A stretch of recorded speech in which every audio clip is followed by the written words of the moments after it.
அன்பு நேயர்களுக்கு இனிய வணக்கம். மிதுனம் ராசிக்கார நேயர்களுக்கு நம்ம இன்னைக்கு வீடியோ பதிவுக்கு முழுமையா போறதுக்கு முன்னாடி முருகரை மனதார வணங்கிட்டு வீடியோ பதிவுக்குள்ள போகலாங்க. ஓ முருகா போற்றி, ஓ முருகா போற்றி, ஓ முருகா போற்றி, எனக்காக்கும் முருகனே போற்றி. நல்லதே நடக்கும், நல்லது மட்டும்தான் நடக்கும். ஜோதிட சாஸ்திரத்துல மூன்றாவதா அமைந்துள்ள ராசி தாங்க நம்மளோட மிதுனம் ராசி. மிதுனம் ராசிக்காரங்க ரொம்பவும் தைரியசாலியா இருப்பாங்க. அடுத்தவங்க செய்ய முடியாதுன்னு ஒதுக்கி வச்ச காரியத்தை கூட அழகா திட்டம் தீட்டி முயற்சி பண்ணி அந்த காரியத்துல வெற்றி அடையக்கூடியவங்களா இவங்க இருப்பாங்க. மிருக சீரிசம் 3, 4ஆம் பாதம், திருவாதிரை, புனர்பூசம் 1, 2, 3ஆம் பாதம், இவங்க எல்லாரும் நம்மளுடைய மிதுனம் ராசியில் இருக்கக்கூடிய நட்சத்திரக்காரர்கள். நம்மளுடைய மிதுனம் ராசிக்கு நட்பாய் இருக்கக்கூடிய ராசிகள் யாருன்னு பார்த்தீங்கன்னா ரிஷபம், சிம்மம், கன்னி, துலாம், இவங்க எல்லாரும் நட்பு ராசியா இருக்காங்க. இவங்களை பொறுத்த வரைக்கும் தன்னுடைய வாழ்க்கையில 1000 கஷ்டம் வந்தாலும் அதை பத்தி துளி கூட கவலைப்பட மாட்டாங்க. ஆனா நெருங்கிய உறவுகளுக்கு ஒரு கஷ்டம் வருதுன்னு வச்சுக்கங்க, ஓடி போய் உதவி செய்யக்கூடியவங்களா இவங்க இருப்பாங்க. இவங்க உரி விலகாத அம்பு போல குறிக்கோள் தவறாம வாழ்ந்துகிட்டு இருப்பாங்க. தன்னுடைய வாழ்க்கையில ஒரு குறிக்கோளை பிக்ஸ் பண்ணிட்டு அந்த குறிக்கோளை அடையிறதுக்காக இரவு பகல் உறங்காம உழைச்சுக்கிட்டே இருப்பாங்க. மிதுனம் ராசிக்காரர்களே, உங்களோட தளவிதி நீங்க பேசக்கூடிய வார்த்தைகளால எழுதப்பட்டதுங்க. மிதுனம் ராசியினர் நல்ல வார்த்தைகளை பேசினா போதுங்க. எந்த சூழ்நிலையிலும் போய் பேசாதீங்க. அது ஒட்டுமொத்த தலை விதியையும் மாத்திருங்க. பேச்சாலதான் உங்களுக்கு உயர்வு வருங்க. நல்ல வார்த்தைகளை பேசினா நல்லதே நடக்குங்க. நம்மளுடைய மிதுனம் ராசிக்காரங்க எப்போதுமே மற்றவர்களுக்காகவே சிந்திப்பாங்க. காகம் தனக்கு கிடைத்த உணவை மற்ற காகங்களை அழைச்சு பகிர்ந்து உண்பது மாதிரிங்க நம்மளோட மிதுனம் ராசிக்காரங்க தனக்கு வரக்கூடிய வாய்ப்புகளை மற்றவங்களுக்கு கொடுத்துட்டு சும்மா இருப்பாங்க. ஆனா இவங்களிடம் வாய்ப்பை பயன்படுத்தியவங்க பின்னால இவங்களை பத்தியே தவறா பேசுவாங்க. மிதுனம் ராசியில பிறந்தவங்க சிறு வயதுல கல்வியால உயர்வை அடைவாங்க. நடுத்தர வயதுல நுண்ணறிவான செல்வத்தை சேர்ப்பாங்க. கலை, வணிகம், நுண்தொழில், கணக்கியல், வழக்கறிஞர், ஆசிரியர், ஊடகம் போன்ற துறைகள்ல இவங்களுக்கு அதீத வளர்ச்சி தருங்க. இவங்க சொன்ன சொல்ல காப்பாத்துறதுல உயிரையும் பணைய வைப்பாங்க. ஆனா இவருடைய மனதுல எப்போதுமே ஒரு குழப்பம் இருந்துகிட்டே இருக்குங்க. மிதுனம் ராசிக்காரர்களே, இந்த மாதம் கிரக நிலை எப்படி இருக்குன்னு பார்க்கலாங்க. ராசியில புதன் பகவான், குரு பகவான், சுக்கிர பகவான் இருக்காருங்க. தன, வாக்கு, குடும்பஸ்தானத்தில் சூரிய பகவான் இருக்காரு. தைரிய வீரிய ஸ்தானத்தில் கேது பகவான் இருக்காரு. சுகஸ்தானத்துல சந்திர பகவானும் செவ்வாய் பகவானும் இருக்காங்க. பாக்யஸ்தானத்துல சனி பகவானும் ராகு பகவானும் இருக்காங்க. இதன் மூலமாக இருள் நிறைந்த உங்களுடைய வாழ்க்கையில பிரகாசம் வந்துருச்சு. இனி வரக்கூடிய காலங்கள்ல உங்க வாழ்க்கையில துன்பங்கிற பேச்சுக்கு துளி கூட இடம் கிடையாதுங்க. உங்களுடைய சாமர்த்தியமான புத்தியால அனைத்து காரியத்திலையும் வெற்றி அடைய போறீங்க. உங்களுடைய உடல்நிலை ஆரோக்கியமா இருக்க போகுது. உத்தியோகத்துல இருக்கிறவங்களுக்கு பதவி உயர்வு, சம்பள உயர்வெல்லாம் கிடைக்க போகுதுங்க. குடும்பத்துல கணவன் மனைவிக்கு இடையே இருந்த கருத்து வேறுபாடுகள் எல்லாமே காணாம போக போகுது. கணவன் மனைவி இருவருமே ஒற்றுமையான வாழ்க்கைய வாழ போறீங்க. தொழில் செய்து நஷ்டம் அடைந்த மிதுனம் ராசிக்காரங்க மற்றவங்களுக்கு ஆலோசனை வழங்கி அவங்க வெற்றி பெற காரணமா இருந்தாலும் தங்களுக்கு எதுவுமே நடக்கவில்லையே அப்படின்னு ஏங்கிட்டு இருக்காங்க. இவங்க மற்றவர்களுக்காக திட்டம் போட்டு அவர்களை ஜெயிக்க வைப்பதில் சிறந்தவங்களா இருக்காங்க. ஆனா இவங்க தங்களோட திறமைகளை தனக்காக ஒரு நாள் கூட பயன்படுத்துறதே கிடையாதுங்க. நம்மளுடைய மிதுனம் ராசிக்காரங்க புதன் பகவானை அதிபதியாக கொண்டவங்க. இவங்க புத்திசாலியாகவும் வாக்குறுதியை காப்பாற்றக்கூடியவங்களாகவும் கணிதத்தில் மேதையாகவும் வணிகத்தில் சிறந்து விளங்கக்கூடியவர்களாகவும் இருக்காங்க. தொழில் மற்றும் வியாபாரத்துல இவங்க கொடி கட்டி பறப்பாங்க. இவங்க திட்டமிடுவதிலும் அதை நடைமுறைப்படுத்துவதிலும் ஆட்களை சமாளிப்பதிலும் திறமையானவங்களா இருக்காங்க. குலதெய்வம் எங்கேயோ இருக்குது, என்னமோ இருக்குது அப்படிலாம் நீங்க நினைக்க வேண்டாங்க. நீங்க எங்கிருந்தாலும் ஒரு தீபம் ஏற்றி வச்சு அந்த தீப ஒளியில தெய்வங்கள் இருக்கிறாங்க அப்படின்னு நினைச்சு வழிபாடு செய்யுங்க. குலதெய்வமே தெரியாவிட்டாலும் வீட்டுல தீபம் ஏற்றி வச்சு ஏதாவது ஒரு நல்ல நாள்ல குலதெய்வத்தை நினைச்சு வழிபாடு செய்யுங்க. குலதெய்வ வழிபாடு குலம் காக்குங்க, குலம் தலைக்கும். முதல்ல குலதெய்வம், அப்புறம் இஷ்டப்பட்ட தெய்வம், அப்புறம் உங்களுக்கு விருப்பப்பட்ட தெய்வங்க. எந்த கோயிலுக்கு போனாலும் என்ன பண்ணாலும் ஏற்றமில்லை அப்படின்னு நீங்க சொல்லுவீங்க. தினமும் எந்திரிச்ச உடனே சூரிய பகவான நமஸ்காரம் பண்ணுங்க. அவங்களுடைய அனுகிரகம் இருந்தா போதும்.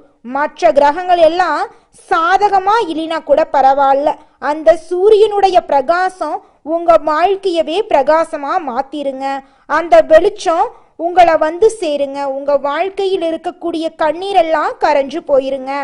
நம்மளுடைய மிதுனம் ராசிக்காரங்க அசால்ட்டா இருக்கிறதுனால நிறைய வாய்ப்புகளை இழக்கிறாங்க. இவங்களுக்கு வரும் முதல் வாய்ப்பை பயன்படுத்த தவறுனா திரும்பவும் வாய்ப்புகளே வராது என்பது இவங்களுக்கு எழுதப்பட்ட விதிங்க. மிதுனம் ராசிக்காரங்க யோகா கற்று மனதை ஒருநிலைப்படுத்தணுங்க. மிதுனம் ராசிக்காரர்களுக்கு 21 வயதுல திடீர் மாற்றமும், 32 வயசுல பெரிய வெற்றியும், 48 வயதுல பூரண நிம்மதியும் கிடைக்குங்க. சந்திரன் பாதிக்கும் போது மன அழுத்தம் வரும். புதன் வலிமையா இருக்கும் போது கோடீஸ்வர யோகம் வரும். பேச்சு தான் இவங்களுக்கு உயர்வு தரும். 32 வயசுலிருந்து 38 வயசுக்குள்ள முக்கிய திருப்பம் வரும். 42 முதல் 48 வயசுக்குள்ள சொத்து சேர்க்கை உறுதியாகும். உங்க வாழ்க்கையில ஆசைகள் கனவுகள் எல்லாமே நிறைவேறக்கூடிய வாழ்க்கை கிடைக்க போகுது. உங்க வாழ்க்கையில மேலும் நல்லதெல்லாம் நடக்க ஒவ்வொரு புதன்கிழமையும் 108 முறை ஓம் முருகா போற்றி அப்படிங்கிற மந்திரத்தை சொல்லணுங்க. பச்சை நிறத்தை பயன்படுத்தணும். பச்சை காய்கறிகளை தானம் பண்ணணும். பசுமாட்டுக்கு அகத்திக்கீரையை உணவா கொடுங்க. வறுமையால வாடக்கூடிய குழந்தைங்களுக்கு பென்சில் நோட்டு புத்தகம் வாங்கித்தாங்க. உங்க வாழ்க்கையில நல்லது மட்டும்தாங்க நடக்கும். மிதுனம் ராசிக்காரங்களே, உங்களுடைய அதிபதி புதன் வலிமையா இருந்தா கஷ்டப்பட வேண்டிய அவசியமே உங்களுக்கு கிடையாதுங்க. புதன் பகவான வழிபாடு செஞ்சாவே போதும், அவர் உங்களை பார்த்துக்குவாரு. ஏழை குழந்தைகளுக்கு படிப்புக்கு உதவி செஞ்சது மூலமா புதன் பகவானின் அனுகிரகத்தை நீங்க பெறலாங்க. புதன் பகவான் வலிமையா இருந்தா அரசாங்க உத்தியோகம் உங்களுக்கு எளிதில் கிடைக்குங்க. மிதுனம் ராசிக்காரர்களே, மற்றவங்களுக்கு உதவி செய்யறதுக்கு முன்னாடி யோசிச்சு உதவி செய்யுங்க. ஏன்னா அவங்க தவறான விஷயத்துக்கு கூட உங்ககிட்ட உதவி கேட்டு வந்திருக்கலாம். மிதுனம் ராசிக்காரர்களே, உங்களுக்கு அதிர்ஷ்டம் தரக்கூடிய எண்கள் 1, 4, 5ங்க. அதிர்ஷ்டம் தரக்கூடிய நாட்கள் புதன்கிழமை, வெள்ளிக்கிழமை. அதிர்ஷ்டம் தரக்கூடிய திசைகள் வடக்கு, வடமேற்கு. உங்க வாழ்க்கையில மேலும் நல்லதெல்லாம் நடக்க தினமும் அதிகாலையில் எழுந்து முருகரை வழிபாடு செய்யுங்க. உங்க வாழ்க்கையில நல்லது மட்டும்தாங்க நடக்கும். கெட்டதுங்கிற பேச்சுக்கு துளி கூட இடம் கிடையாதுங்க. இந்த உலகத்துல நம்ம எல்லாருமே 16 செல்வங்களை நோக்கியே பயணம் செய்யறோம். பணம், பதவி, புகழ், கௌரவம் இதையெல்லாம் அடையணும், பணத்தை சம்பாதிக்கணும் அப்படின்னு நினைக்கிறோம். இந்த 16 செல்வங்களும் நாம் நினைக்கும் சம்பாதியும் கிடைக்கணும் அப்படின்னா பக்தி அவசியங்க. வயதுல பெரியவங்க பணம், பாசம், தொழில் மீது பக்தி நம்பிக்கையோட ஒரு காரியத்தை செஞ்சாங்கன்னா அந்த விஷயத்துல நிச்சயமா வெற்றி கிடைக்குங்க. நம்ம வாழ்க்கையில சின்ன சின்ன தவறு செய்யறது வழக்கம்தாங்க. எந்த ஒரு விஷயத்தையும் தொடர்ந்து செய்யாத இருக்கிறது நம்மளோட முதல் தவறுங்க. புத்தாண்டன்னைக்கு, பிறந்தநாள் அன்னைக்கு நம்ம ஒரு சபதம் எடுக்கிறோம். அதை முழுமையா நிறைவேற்ற முடியாம போறதுனால பக்திக்கு விடை கிடைக்காம போகுதுங்க. எதை நினைக்கிறோமோ அதை நடக்க வேண்டும்னா நம்ம ஒரு காரியத்தை மனசுல வச்சு அதற்காக தொடர்ந்து முயற்சி பண்ணணும். கடவுளை வழிபாடு செய்யணும். நம்பிக்கைக்கு மோசடி செய்யக்கூடாதுங்க. இத மனசுல பதிச்சுட்டு நிச்சயமா நீங்க உழைச்சிக்கிட்டு முருகரை வணங்கிட்டே இருந்தீங்கன்னா உங்களுடைய தலையெழுத்து மனிதனா பிறந்த ஒவ்வொருவருக்கும் ஆசை இருக்கதாங்க செய்யும். அந்த ஆசைகளை அடைய நம்ம நினைச்சா மட்டும் பத்தாதுங்க. முழு மனசோட நம்மளுடைய ஆசைகளை அடைவதற்கான வழியை ஒவ்வொரு நாளும் என்ன பண்ணணும்னு யோசிச்சு அதற்கான திட்டங்களை தீட்டி உழைச்சுக்கிட்டே இருக்கணுங்க. உழைச்சா நிச்சயமா நம்மளுடைய ஆசைகள் எல்லாமே நிறைவேறிடுங்க.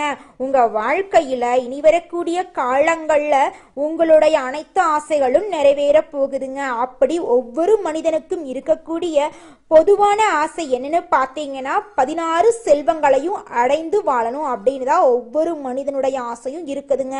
பணம் வேணும், பதவி வேணும், புகழ் வேணும், கௌரவம் வேணும் அப்படின்னு தான் ஒவ்வொரு மனிதனும் தினமும் வாழ்ந்துகிட்டு இருக்கான். அதை நோக்கிய பயணத்தை தான் ஒவ்வொரு நாளும் மனிதன் வாழ்ந்துகிட்டு இருக்கான். ஒவ்வொரு நாளையும் ரசிச்சு வாழ்றது கிடையாது. எந்த ஒரு மனிதனும் போராட்டத்துல தாங்க இந்த உலகத்துல ஒவ்வொரு மனிதனும் வாழ்க்கைய வாழ்ந்துட்டு இருக்காங்க.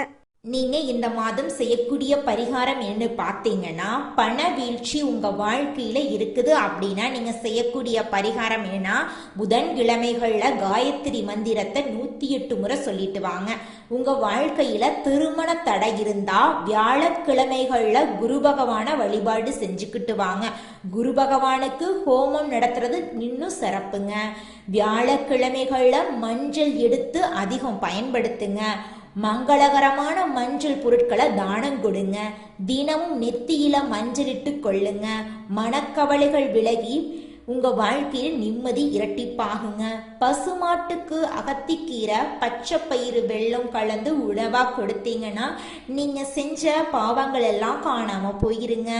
உங்க வேலையில் இருக்கக்கூடிய தடை காணாம போகணும் அப்படின்னா நவகிரக சாந்தி ஹோமம் நடத்துங்க.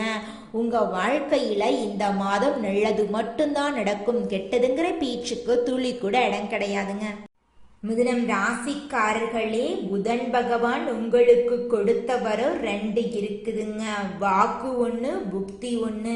இந்த 2 வரத்தையும் ஒழுங்கா பயன்படுத்தினா போதுங்க.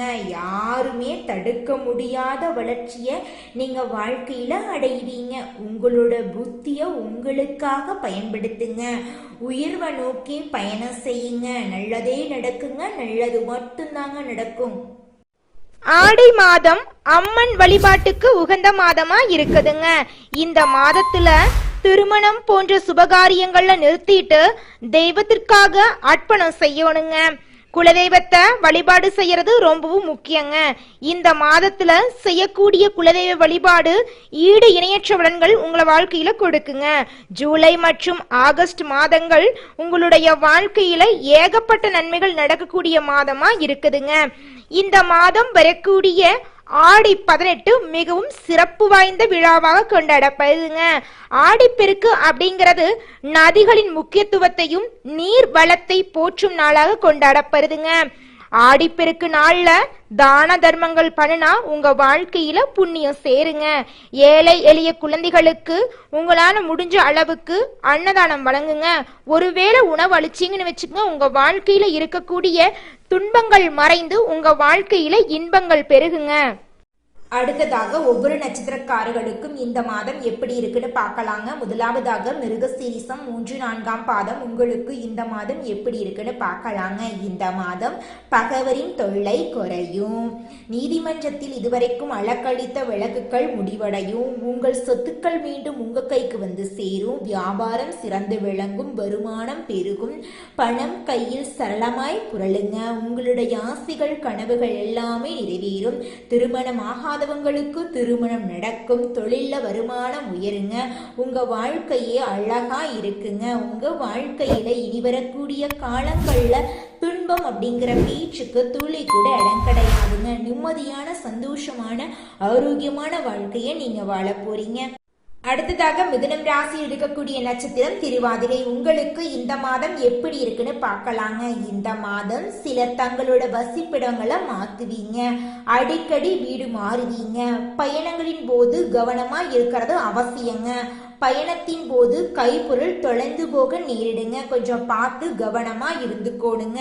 திருமணம் ஆகாதவங்களுக்கு திருமணம் நடக்கும். குழந்தை பாக்கியம் இல்லாதவங்களுக்கு குழந்தை பாக்கியம் கிடைக்கும். பூர்வீக சொத்துக்கள் ரீதியாக இருந்த பிரச்சனைகளுக்கு தீர்வு கிடைக்கக்கூடிய மாதமா உங்களுக்கு இந்த மாதம் இருக்குதுங்க. உங்களுடைய கனவுகள் எல்லாமே நிறைவேற போகுதுங்க. உங்க வாழ்க்கையில இது நாள் வரைக்கும் இருந்த தடைகள் தாமதங்கள் எல்லாமே காணாம போகக்கூடிய மாதமா உங்களுக்கு இந்த மாதம் அமைஞ்சிருக்குதுங்க. அடுத்ததாக நம்மளுடைய மிதுனம் ராசி இருக்கக்கூடிய நட்சத்திரம் புனர்பூசம் 1, 2, 3ஆம் பாதம். உங்களுக்கு இந்த மாதம் எப்படி இருக்குன்னு பார்க்கலாங்க. இந்த மாதம் கணக்கு வழக்குகளை சரியா வச்சுக்கலைன்னா அரசாங்கத்தால உங்களுக்கு தொல்லை வருங்க, கொஞ்சம் பார்த்து கவனமா இருந்துக்கோங்க. உத்தியோகத்தில் இருக்கிறவங்களுக்கு சம்பள உயர்வு பதவி உயர்வெல்லாம் கிடைக்க போகுதுங்க. உங்க வாழ்க்கையில மேலும் நல்லதெல்லாம் நடக்க மிதுனம் ராசிக்கார நேயர்களே நீங்க செய்யக்கூடிய பரிகாரம் என்ன பார்த்தீங்கன்னா, பெருமாளை புதன்கிழமைகள்ல வழிபாடு செய்யுங்க. திருமண தடை நீங்குங்க, குடும்பத்துல சுபிட்சம் உண்டாகுங்க. நல்லதே நடக்கும், நல்லது மட்டும்தான் நடக்கும். நன்றி, வணக்கம்.